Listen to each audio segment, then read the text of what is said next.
دهیوین زوستان ده پرانیا مروان به جلوبرگن گرم و ستور خواه سرمایه ده پارێزن.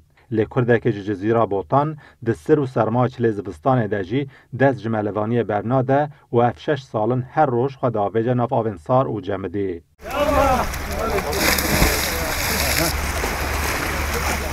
رمضان دایره 53 سالی لگل همو سر و سقم از زوستان هر روز ساعت 5 صبح به بایسکلا خواه نزدیک 7 کیلومتر رید شه و تی براوک استانبول و دکوه ناف آوین وک قشایه.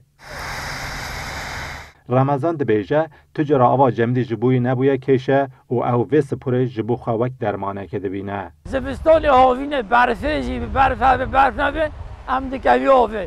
چونکه نوع بجم تشدر و زعف صاره اما بحر را من زعف گرمه ولی بزانه ها. تشتی وجود ما جه عالمینه همجی عالمینه تشتک زعف صالقه یعنی بجم تچه عینی واقع علاج که سپور تشتک زعف باشه. رمضان دایره کوچ زاروکاتیا خواه به سپور و مجول بویی لوی براو استانبول هر روش لگل به دهان حوالن خواه دکوه نف آوه کو تمن هنکان جه 7 سال یجی در باز بویه. رمضان دبیجه جبر کوان لاش خواه علمان دی آوا سار ایدی او ناجمدن. حالا اولی چکو که مرو ده جمده وقتی مرو دقیق ایدی دقیق دمینه آوه ده زعف گرمه. مرو جبیر ده که جمدانده نینه ایدی. نو بشم تو بوار نو که نو وده زعف ساره همون بحره ده زعف گرمه اشتره بشم. gerçekten vücut alim ne çünkü loşe mru da arame لگل کو رمضان هر روز زوستان جی دکوه نوی آواسار و جمدی دیار دکه حتن ها و هیچ نخوش نکتیه.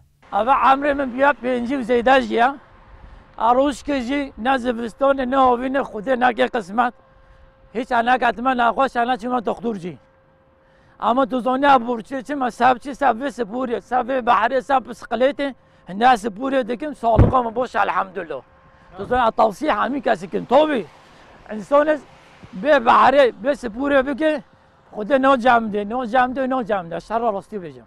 رمضان دایره کو افزیده تری 3 سالان استانبول دیجی لگل سر و سرما زوستانه کتنا ناف آواسار و جمدی وک پارچه کا جیانا خود بینه و پشتی کو جاوه درد کبه لبایسکلا خواه سوار دبه و دچه کار حتی کوسه به جاردی وگره و براوه. دیار بایرام کردستان 24 استانبول.